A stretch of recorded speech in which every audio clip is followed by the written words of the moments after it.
देश में एक दिन में कोरोना का आंकड़ा 1 लाख के पार। पिछले 24 घंटे में 1,17,100 नए मामले सामने आए। 302 लोगों की मौत हुई।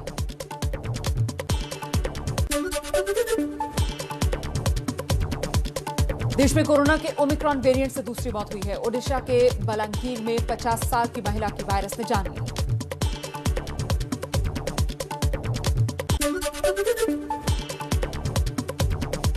देश में ओमिक्रॉन मरीजों की संख्या बढ़कर 3,007 हुई। महाराष्ट्र और दिल्ली में ओमिक्रॉन के सबसे ज्यादा 797 और 465 मामले हैं।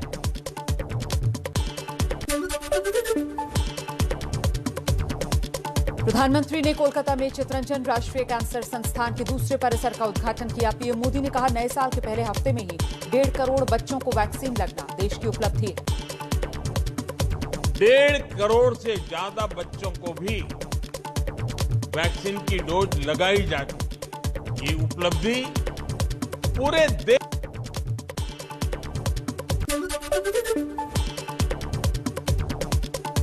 कोरोना के खतरे के बीच वाराणसी में योगी का कार्यक्रम। 1500 छात्रों को बांटे गए स्मार्टफोन, टैबलेट, लेकिन यूपी के सीएम योगी के चेहरे पर मास्क नहीं दिखा।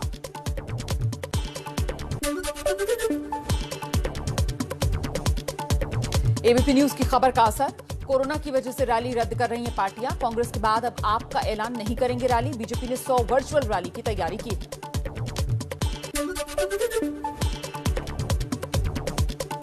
14 जनवरी से शुरू होने वाले माघ मेले को लेकर प्रयागराज में तैयारियां जोरों पर हैं। कोरोना से बचने की चुनौती होगी। एबीपी न्यूज की मुहिम बढ़ते मामलों के बीच ना हो कोई धार्मिक जमावड़ा।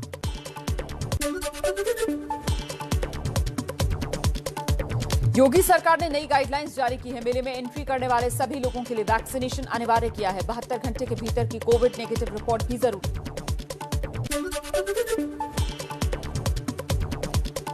बढ़ते कोरोना के खतरे पर दिल्ली के स्वास्थ्य मंत्री ने कहा, आज 17,000 के करीब आ सकते हैं कोरोना के नए मामले। पॉजिटिविटी रेट 17% रह सकती है। वीकेंड कर्फ्यू के दौरान नहीं बंद होंगे कंस्ट्रक्शन के काम।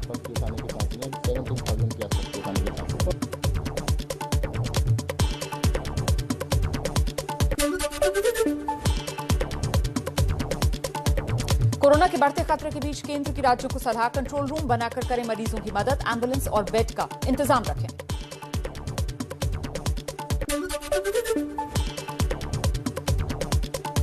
राजस्थान के सीएम अशोक गहलोत कोरोना संक्रमित पाए गए। ट्वीट कर जानकारी दी। संपर्क में आए लोगों से आइसोलेट होने और टेस्ट कराने की अपील की।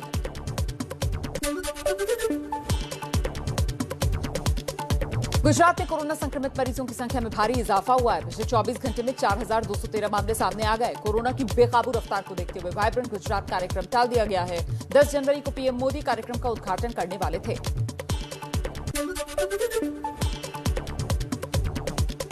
उत्तर प्रदेश में कोरोना मरीजों की संख्या 3,000 के पार हो गई है। नोएडा में सबसे ज्यादा 719 मरीज, लखनऊ में 408, गाजियाबाद में 382 संक्रमित मिले।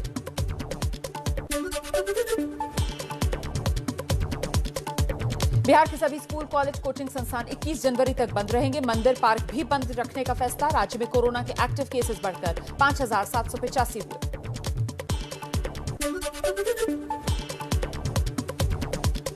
दिल्ली सरकार के स्कूल्स में पढ़ने वाले बच्चों को सरकार फिर से ड्राई राशन किट देगी। कोरोना की वजह से स्कूल बंद होने के बाद केजरीवाल सरकार ने ड्राई राशन किट देने की शुरुआत की थी।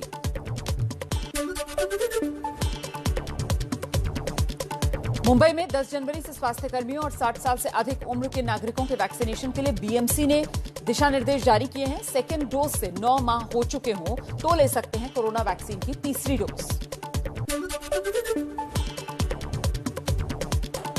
देश में टीकाकरण का आंकड़ा 150 करोड़ के करीब पहुंचा। 24 घंटे में 95 लाख लोगों को कोरोना की वैक्सीन लगाई गई।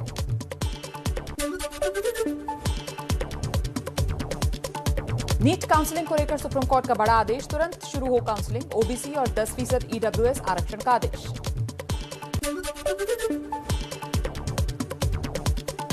दिल्ली एनसीआर में ठंड का कहर जारी है। मौसम विभाग के अनुसार इस पूरे हफ्ते हल्की बारिश हो सकती है। बारिश की वजह से हवा की गुणवत्ता में सुधार होगा। एक्यूआई का स्तर घटकर 157 पहुंचा।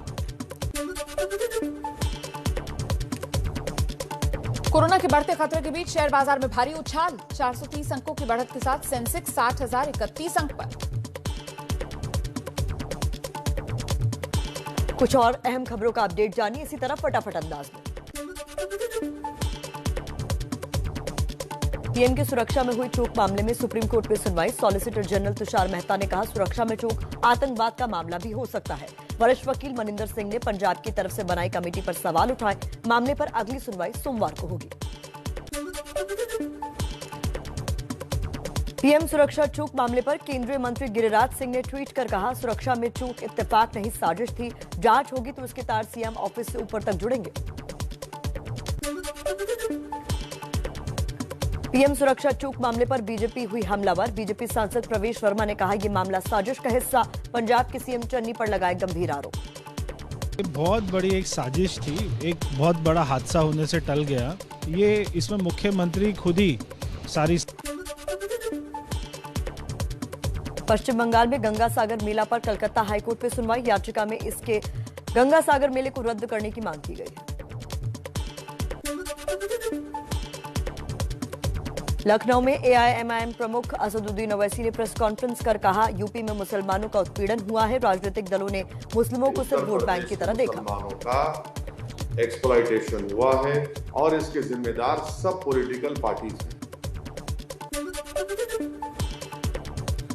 यूपी के सीएम योगी आदित्यनाथ आज गोरखपुर और अयोध्या में कई परियोजनाओं का शिलान्यास और लोकार्पण करेंगे। एक जनसभा को भी संबोधित करेंगे।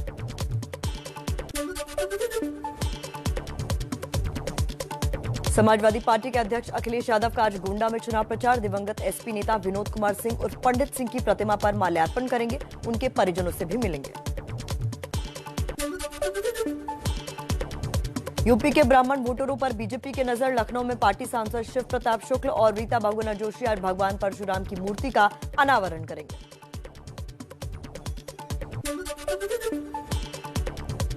पीएम मोदी की सुरक्षा में चूक पर पंजाब के मुख्य सचिव ने केंद्रीय गृह मंत्रालय को सौंपी रिपोर्ट। सूत्रों के मुताबिक रिपोर्ट में प्रदर्शनकारियों के अचानक सड़क पर आने की बात कही गई है। केंद्रीय मंत्री अनुराग ठाकुर का बड़ा बयान। कहा, गृह मंत्रालय जानकारी जुटा रहा है, बड़े और कड़े फैसले लिए जाएंगे।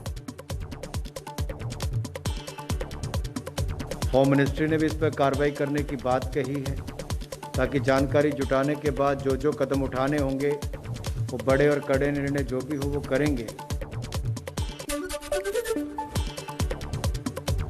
कांग्रेस नेता मनीष तिवारी का बड़ा बयान। कहा, मौजूदा जज से निष्पक्ष जांच करानी चाहिए। प्रधानमंत्री की सुरक्षा राजनीतिक फुटबॉल नहीं। मल्लिकार्जुन खड़गे ने सड़क के रास्ते जाने पर सवाल उठाए।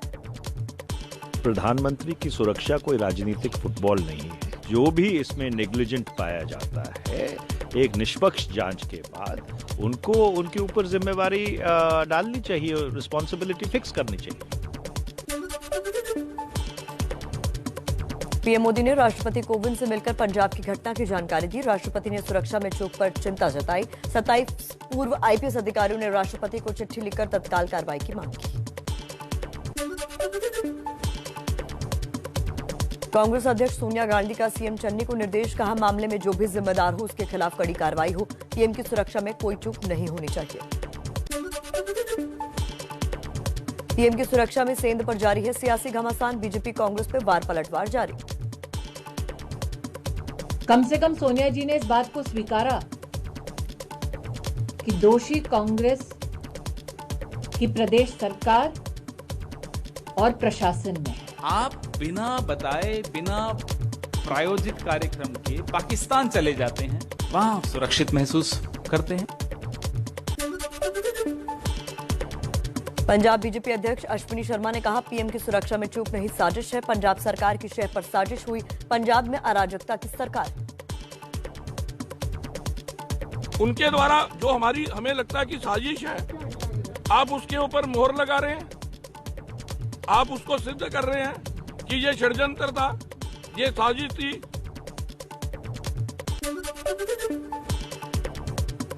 मध्य प्रदेश के पूर्व सीएम कमलनाथ का बयान। कहा, पीएम की ही सुरक्षा ना हो तो विश्व में देश की बदनामी होती है। इसके क्या कारण रहे हमें जानना होगा।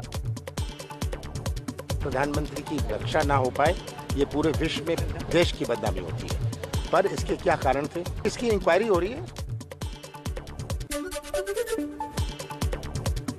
पीएम की सुरक्षा में चूक को किसान नेता राकेश टिकैत ने बीजेपी का पॉलिटिकल स्टंट बताया। कहा, चुनाव में इसका कोई फायदा नहीं मिलेगा। तो ये लगता है कि पूर्ण रूप से दोनों को सियासी लाभ लेने के लिए ये काम पूर्ण रूप से करा गया है।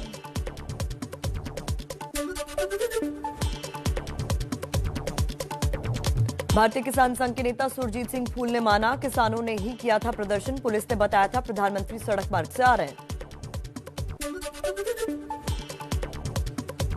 पीएम की लंबी उम्र के लिए हरियाणा के सीएम खट्टर ने की पूजा, माता मनसा देवी मंदिर में महामृत्युंजय का जाप भी किया।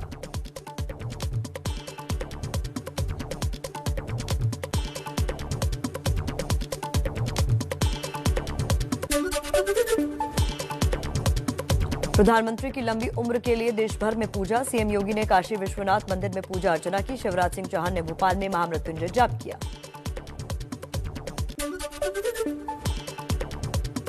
आतंक पर करारा प्रहार जारी, जम्मू कश्मीर के बडगाम में सुरक्षा बलों ने जैश ए मोहम्मद के 3 आतंकियों को मार गिरा। इस साल 7 दिन में 11 आतंकी ढेर हुए। महाराष्ट्र के भिवंडी में एक लकड़ी के गोदाम में अचानक भीषण आग लग गई। आग लगने से 2 कर्मचारी बुरी तरह से झुलसे, फायर इंजन की गाड़ियां आग पर काबू पाने में जुटी।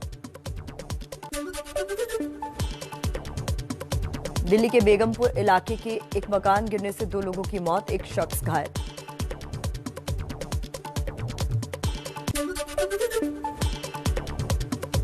बुलीबाय ऐप बनाने का आरोपी नीरज बिश्नोई असम से गिरफ्तार, अब तक 4 आरोपी पकड़े जा चुके हैं। मुस्लिम महिलाओं की तस्वीर ऐप पर डाली गई थी।